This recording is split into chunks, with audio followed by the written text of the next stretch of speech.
Eh bien les amis, bonjour à tous, on se retrouve, vous vous doutez bien, pourquoi? Pour une nouvelle recette, une recette de Toto au fourneau. Alors pour cette recette, on va avoir besoin de pignons de pain, d'origan, de tomates fraîches et fermes, de parmesan fraîchement moulu, de crème fraîche, d'huile d'olive, je ne vous montre pas ce que c'est, de sel, de poivre du moulin. On verra le retour du poivre de mémé. Le poivre de mémé qui fera son grand retour. On aura besoin de riquettes ou de roquettes. Moi, je vais les ramasser dans mon jardin.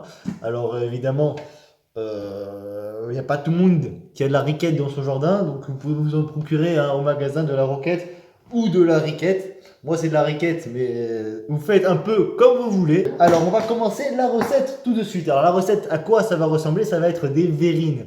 Des verrines tomates parmesan avec du pistou de roquette ou de riquette. Et donc ça sera accompagné évidemment de pignons de pain, d'origan, ça sera un peu assaisonné par-ci par-là, comme ci, comme ça. Alors, ça c'est la recette de base. J'ai failli tout casser. Je commence à lire la recette, j'ai écrit la veille, commencer à faire quelque chose. C'est pas bon, mais on va s'organiser.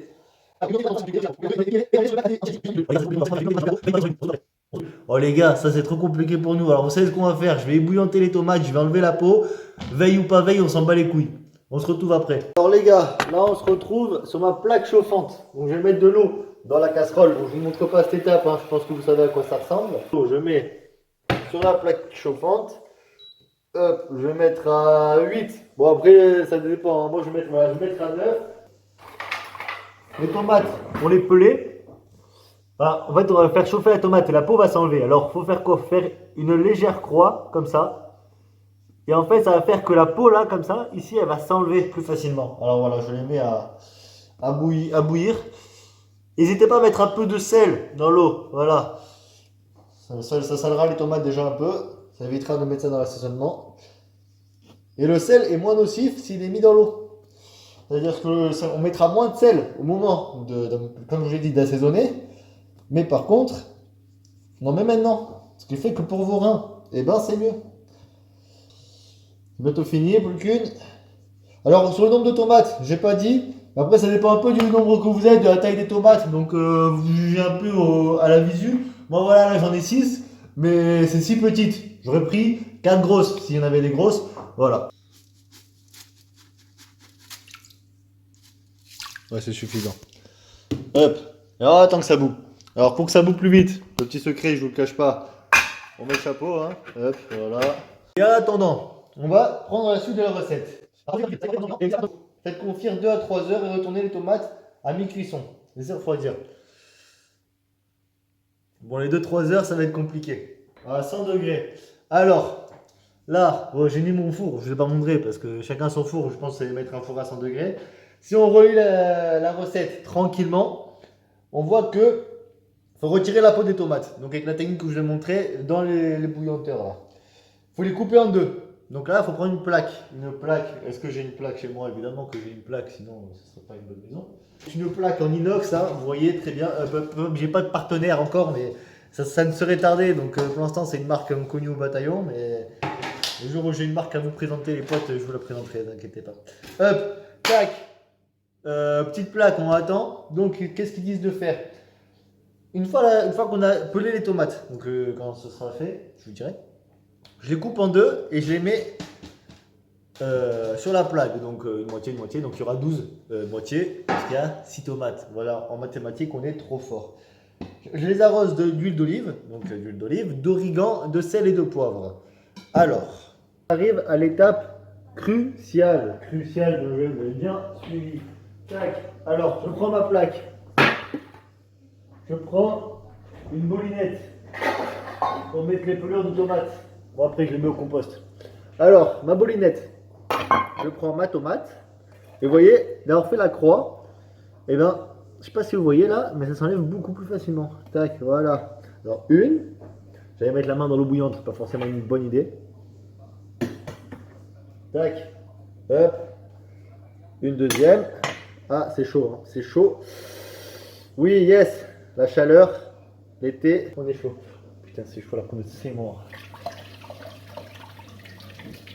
Bon, on fait ça sur toutes les tomates, hein. On s'organise assez bien. Hop, où on en est? Hop, parfait, tac. Là, c'est mousse. Oh, c'est chaud, c'est froid. Je passe du chaud au froid là. C'est incroyable ce qui se passe, c'est déjà culte. Tac. Vous vous doutez bien que je suis pas un expert en cuisine, hein. C'est vraiment, j'ai pris une décision de vous montrer des recettes de cuisine pour vous montrer que n'importe qui peut faire une recette à partir du moment où il a la volonté, le sourire et l'amour du produit. Alors voilà, moi j'ai un amour du produit qui est incroyable, hein. J'aime la nourriture. C'est vraiment un amour que j'ai depuis tout petit, hein. Je vais pas vous raconter mon histoire d'amour avec la nourriture, mais c'est vraiment incroyable. Maintenant que c'est chaud, c'est très très chaud. Je vais prendre mon torchon, je vais essuyer les mains. Et on va passer à la découpe du produit. Alors là, vous voyez, on va prendre les tomates. Je ne sais pas si vous voyez bien. On va prendre les tomates et on va les couper en deux dans ce sens-là. Là, alors. Voilà. Je vais faire ça pour les 6. On est de retour, les petits gars. Alors là, je vais mettre un filet d'huile d'olive sur les tomates que j'ai coupées. Alors, un filet, un gros filet, hein, c'est plus une côte de maille à ce niveau-là, mais on s'en bat les couilles. Hop, voilà. Tac, parfait. Cherchez le sel et le poivre. Alors, origan, sel et poivre. Le poivre de mémé qui fait son grand retour. Hop, origan. Oh. Vous allez me dire quelles sont les doses? Bah, pas plus, pas moins. Hein. Tac, voilà, on saupoudre tel si c'était de la neige en plein été. Tac, le petit poivre. On vient encore saupoudrer, hein, poivre de mémé. Et là, je vous jure, je vous promets, ça sent déjà bon. Je vous promets, j'ai envie de faire l'amour à mon plat. Là. Alors je vous tiendrai au courant au fur et à mesure de la recette, hein, quand je goûterai. Mais en tout cas, ça m'a l'air excellent. Un peu de sel. Hein. Alors une fois que ça c'est fait, qu'est-ce qu'il faut faire? Une petite touche de parmesan. Alors voilà. Alors le parmesan, tac. Un petit peu de parmesan. Tac. Vous poudrez, hein, pas beaucoup. Hein. On n'a pas besoin dans l'autre partie de la recette. Et on enfourne à 90 degrés. Alors vous voyez le résultat, hein. C'est comme ça. Le résultat final c'est censé donner ça. On va essayer de faire une petite purée de tomates. Tout de suite ça va être un espèce de pistou de riquette, hein, la riquette qui est toujours dans mon eau. Et après en dessous ça va être plutôt une crème de parmesan. Alors voilà, je n'ai pas respecté les proportions parce qu'il y a quand même beaucoup de crème de parmesan, pas beaucoup de tomates et pas beaucoup de pistou, ça devrait être un peu écœurant je pense. On va peut-être essayer de faire le drapeau de l'Italie. Voilà, avec du vert, du blanc et évidemment du rouge. Hein. Le rouge de l'amour en Italie, le vert de la passion et le blanc de la paix. Voilà, c'est parti. Alors là, qu'est-ce qu'on va faire? On va passer au numéro 2 de la recette. Chauffer la crème à feu doux dans une petite casserole. Alors une petite casserole, c'est une petite casserole. Alors la crème, combien il demande? Il demande 30 centilitres. On va mettre 25 parce qu'on a toujours un peu moins de... On prévoit toujours un peu moins, je vous ai dit, on prévoit un peu moins de crème que eux. Même 20, tiens, allez 20. 20 centilitres de crème. Et voilà. Parfait, 20 centilitres de crème. On va faire chauffer la crème à feu doux. Puis après, on va ajouter le parmesan et on va le faire fondre. Alors, à feu doux. Il va jusqu'à 12, mon feu. Écoutez bien ma logique. Hein. Écoutez bien ma logique. En sachant que mon feu va jusqu'à 12. Feu doux. Je fais un tiers. Je fais 4. Allez hop. Je vous l'ai dit, ici, c'est de la cuisine approximative. Hein. C'est... On va essayer, alors on va mettre 5, voilà, parce que je vois avec vos petits regards, là, me regarder, me dire 4 c'est pas assez, 6 c'est trop, entre 4 et 6 c'est 5. On va attendre que la crème chauffe, elle soit un peu là à nous regarder avec ses yeux, avec son regard, et qu'elle nous dise oui à l'amour, qu'elle dise oui aux rencontres. Alors voilà, on va attendre. Laver et essorer la roquette, donc la riquette, et mixez-les avec les pignons. Un peu de sel et de poivre et juste assez d'huile d'olive pour obtenir une purée verte. Alors, vous allez me dire, oui, Thomas, j'ai pas de mixeur. Peut-être vous n'allez pas me le dire, peut-être vous avez un mixeur.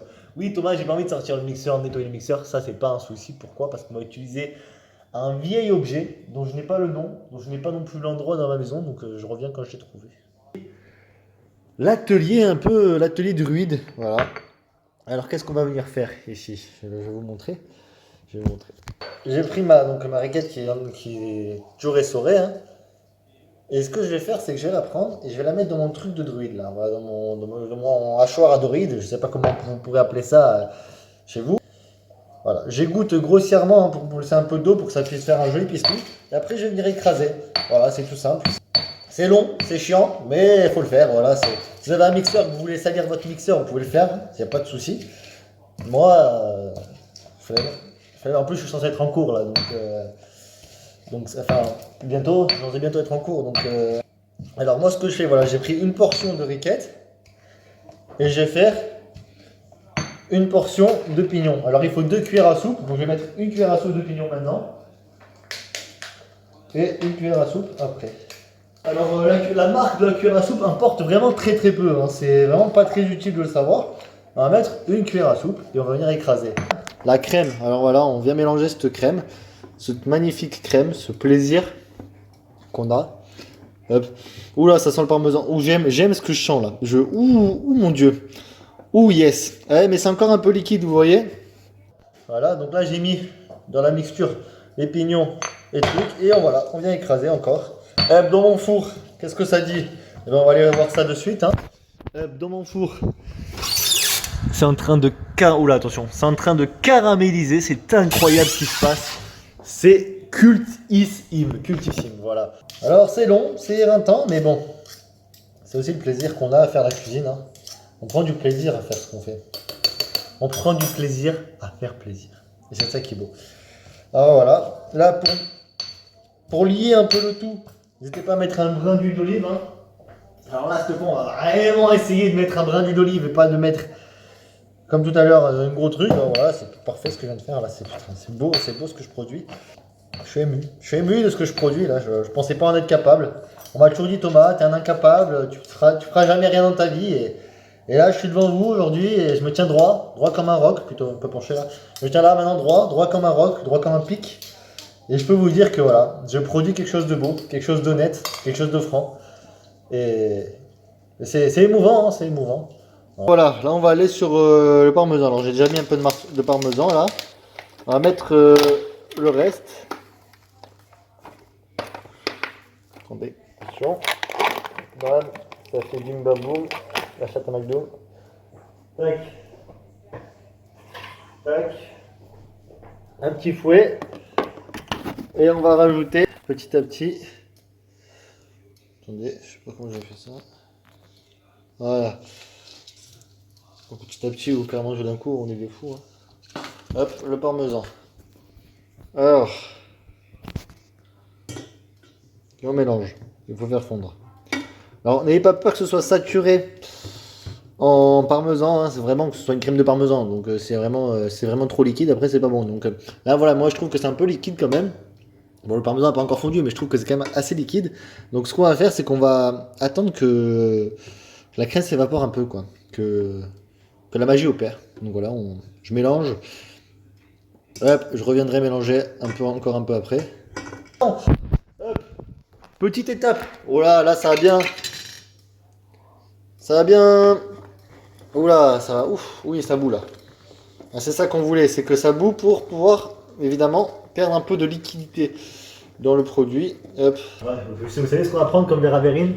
Je ne sais pas, hein. On va prendre les verres à shot. Je crois que c'est la boisson. La boisson est quelque chose qu'on aime. On va venir verser dans les verres à verrine. Alors, on prend le mélange qu'on avait. On a fait parmesan, crème fraîche, origan, mes couilles là. Sel, poivre, sel. Poivre de mémé.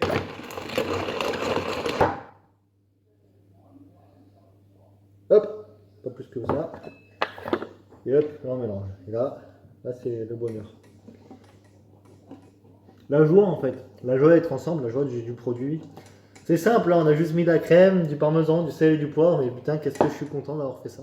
Avec vous mes amis, mes amants. Alors, c'est parti, on va mettre ça dans les petites bearings. Alors là, c'est parti.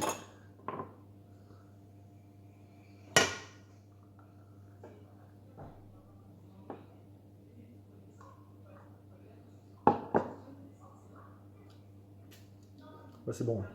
C'était pour goûter, voir si c'était bon.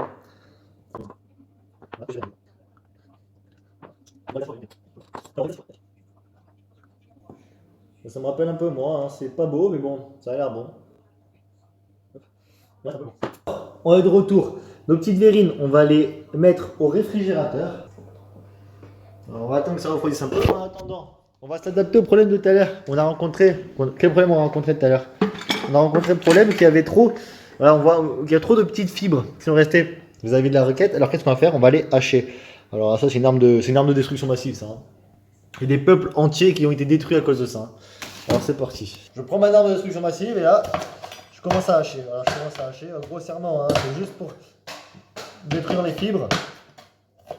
On vient montrer qui c'est le patron, on vient montrer qui c'est qui va diriger dans la cuisine, hein. C'est incroyable. En fait, tout séparément, il y a des odeurs incroyables. Donc ensemble, forcément, il y aura des odeurs incroyables. C'est que, en fait, je vais faire un truc là, en fait. Ça va être légendaire. Il va écraser le produit.